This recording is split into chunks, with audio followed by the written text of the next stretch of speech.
El mundo está más cerca desde el Caribe.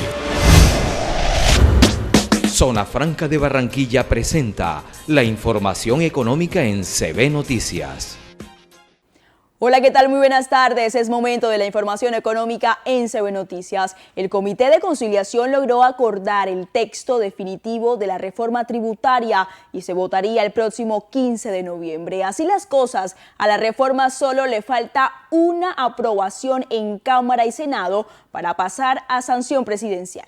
El Comité de Conciliación de la Reforma Tributaria acordó el texto definitivo del proyecto, el cual debe pasar por un último visto bueno en el Congreso de la República, Cámara y Senado. Esto se llevaría a cabo antes del martes 15 de noviembre. Entre los temas más polémicos que tuvieron que decidir y que finalmente se cayeron estaban el impuesto a las iglesias y la tarifa diferencial de renta para las pequeñas y medianas empresas. Ambos puntos fueron aprobados en la Cámara, pero los senadores no le dieron el visto bueno. El impuesto a las iglesias buscaba gravar con un 20% sobre la renta a estos lugares, siempre y cuando realizaran actividades que no estuvieran relacionadas con su objeto social, es decir, cuando presentaran ingresos por temas comerciales ajenos al culto religioso, como por ejemplo la venta de libros y CDs.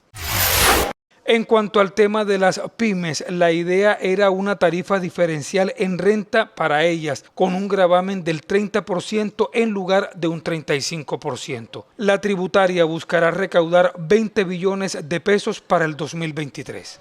Manuel Fernández, director de la Cámara de Comercio de Barranquilla, resaltó el crecimiento económico del Atlántico, que se ubicó en 14,2% en lo que va del 2022, manteniendo así el liderazgo como uno de los departamentos con mejor desempeño en el país.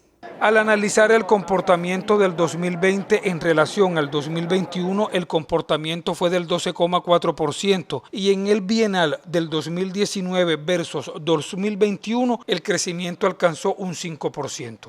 Las exportaciones en este territorio también siguen en un terreno positivo y en septiembre llegaron a 1.881 millones de dólares. Aquí es muy importante entender que es fundamental impulsar la competitividad de las empresas.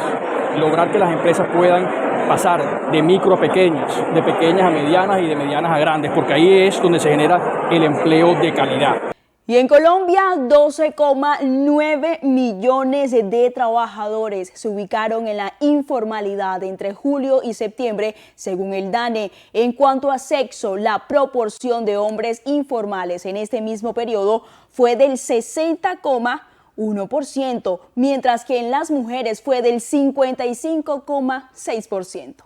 La proporción de ocupados informales fue del 58,3%, lo que significó una disminución de 1,6 puntos porcentuales respecto al mismo trimestre del año anterior. Para las 13 ciudades y áreas metropolitanas, esta proporción fue del 44%, lo que representó una disminución de 1,4 puntos porcentuales respecto al trimestre julio-septiembre del año 2001. Y para el total de las 23 ciudades y áreas metropolitanas en todo el país, la informalidad se ubicó en 45,3%, lo que significó una disminución.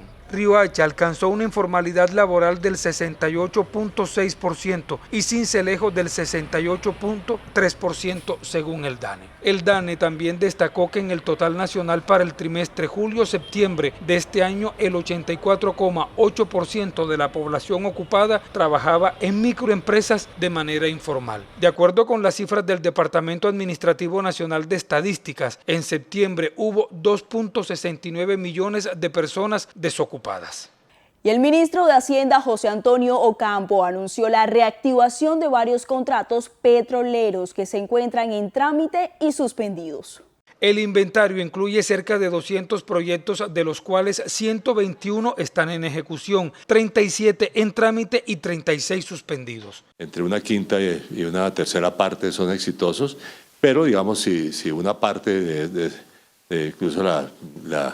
incluso la quinta parte, digamos, de esos contratos son exitosos, tendremos unos recursos, unas reservas adicionales muy importantes. Según cifras del Registro Único Empresarial y Social, que recoge información de las 57 cámaras de comercio del país, entre enero y septiembre del presente año se crearon 256.675 empresas, 2,3% más que en el mismo periodo del 2021, cuando la cifra fue de 251.008 unidades productivas.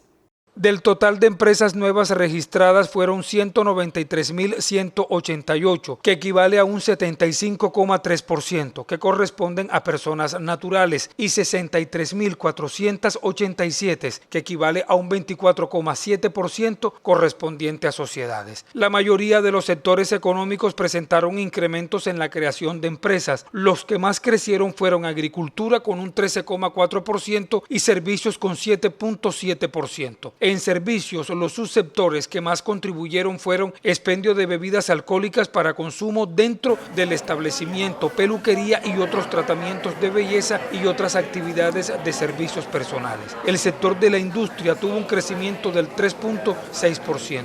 De acuerdo con el RUES, el 48,8% de las nuevas empresas crearon al menos un empleo. Los tres sectores con mayor participación en la creación de empleo son comercio al por mayor y al menor y reparación de vehículos con un 33,8%, alojamiento y servicio de comida 15,9% e industrias manufactureras 11,5%. Y antes de finalizar la cifra, el precio de seguros para vehículos se disparó el 54% en el presente año. El sector de aseguramiento de vehículos emitió primas por 23,42 billones de pesos, con un aumento del 20,38% frente al mismo periodo del año 2021. El precio del seguro del vehículo aumentó 54% en lo que va del año 2022. Esto relacionado con el alza en el precio del dólar, la inflación, la crisis logística y la guerra entre Rusia y Ucrania, entre otros factores.